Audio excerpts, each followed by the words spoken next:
All right, diving into the big nine this time. And I gotta say, the title alone has me kind of picturing like a supervillain team up, secret lair, world domination plans, the whole shebang. Well, it's not entirely off base. The book really digs into how these 9 companies, 6 from the US, 3 from China, are basically shaping the entire future of AI. Talk about pressure. Yeah. But, one thing that surprised me was how this book dives into the history of AI. I figured it'd be all algorithms and cutting edge stuff, but it goes way back. Anything in there that would surprise someone like me who's still catching up on their AI history? Oh, tons. You see, we tend to link AI to, like, today's tech, right? But those seeds were planted way earlier. We're talking centuries ago. Imagine. 17th century thinkers, quill pens and all, pondering thinking machines, long before computers even existed. Seriously.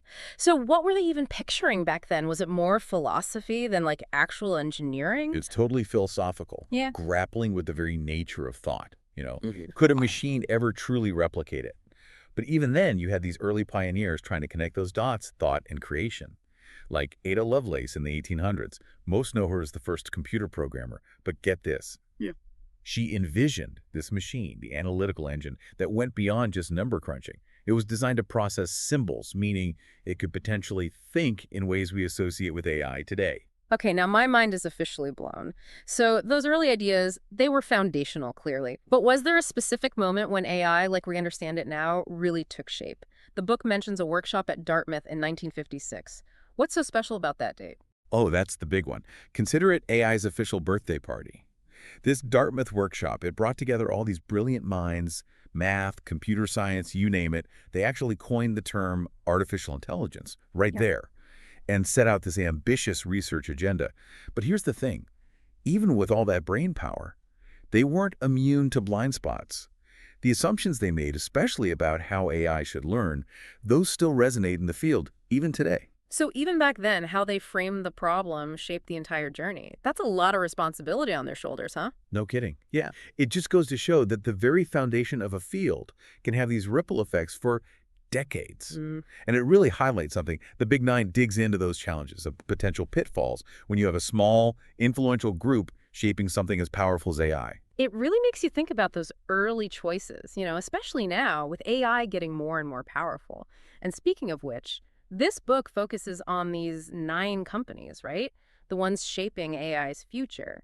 That seems like a really small group to have so much influence. Does the book address that whole power dynamic thing? Oh, absolutely. It digs right into those potential problems with just a handful of companies. Hmm. The Big Nine, they call them, holding the reins on AI's development. And you're right, 9 companies out there. That's a tiny slice of the world's brainpower, isn't it? So what's the main worry? Is it that these companies will just steer AI in whatever direction benefits them the most, even if it's not the best for everybody else? Well, that's definitely a big part of it. See, the book makes this point that AI research, it's not cheap. We're talking massive data sets, serious computing power, the kind of stuff only these giant corporations have easy access to. So it creates this loop, right? The more resources they have, the more influence they have over how this world-changing technology actually develops. And it's not even just about money and resources, is it? 3 of those 9 companies are Chinese, which throws like a whole other wrench in the works. I mean, we're talking about totally different political systems, different ideas about government oversight. You nailed it. The book definitely highlights how China's approach is its own thing.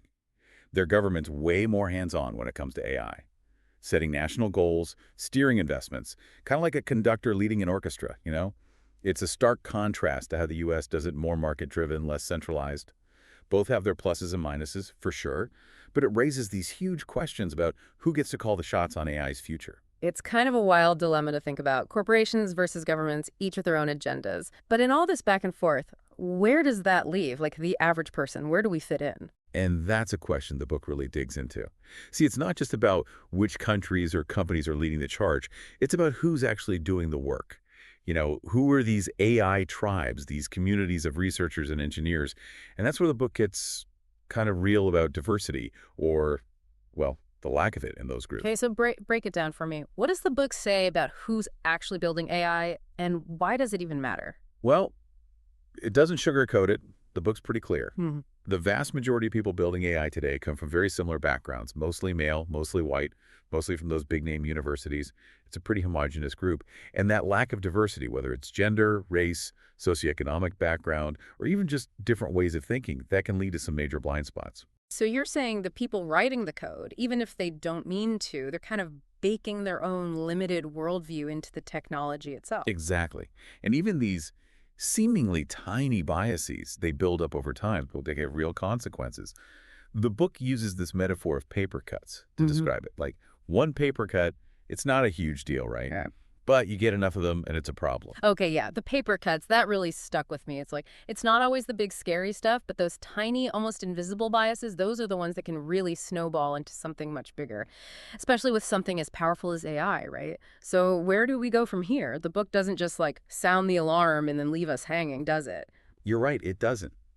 The book wraps up with this call to action. And it's not just for the tech gurus, you know? It's this idea that we all have a part to play in making sure AI goes in a good direction. Okay, color me intrigued.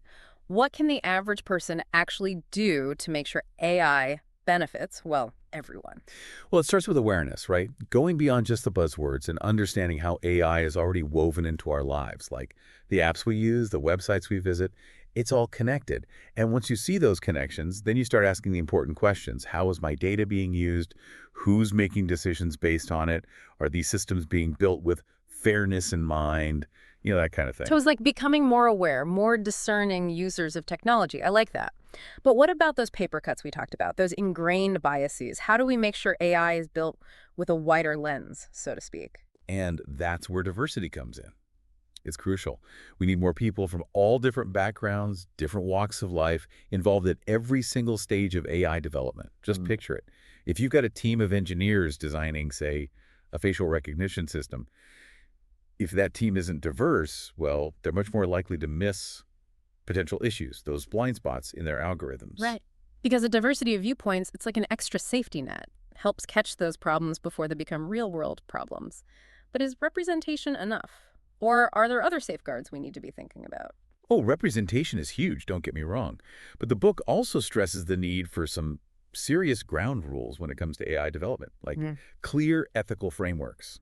It's not just about what AI can do, but how it should be developed, responsibly.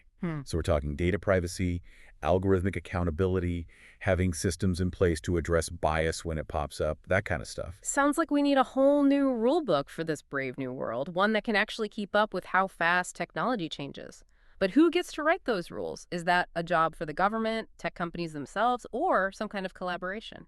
Honestly, it's got to be all hands on deck. Governments need to step up with regulations that actually protect people without stifling innovation. Tech companies, they got to move beyond just reacting to problems and actually bake those ethical considerations into their work from the very beginning. And us, we can't just sit back and watch. We have to hold both those groups accountable, make some noise about the future we want to see. It sounds daunting, but also kind of empowering. Like, we're not just along for the ride with all this tech stuff. We get a say. Exactly. And that brings us back to that final thought the book leaves us with, and it's a big one. If these AI systems, if they're learning from the data we create every single day, what does that say about the future we're creating, right? Think about every click, every Google search, every post online. It all goes into this massive sea of data. And that data is shaping the AI of tomorrow. So think about the digital trail you're leaving behind, What kind of future are you contributing to one interaction at a time? That's definitely something to think about. Thanks for diving into this with me. Until next time.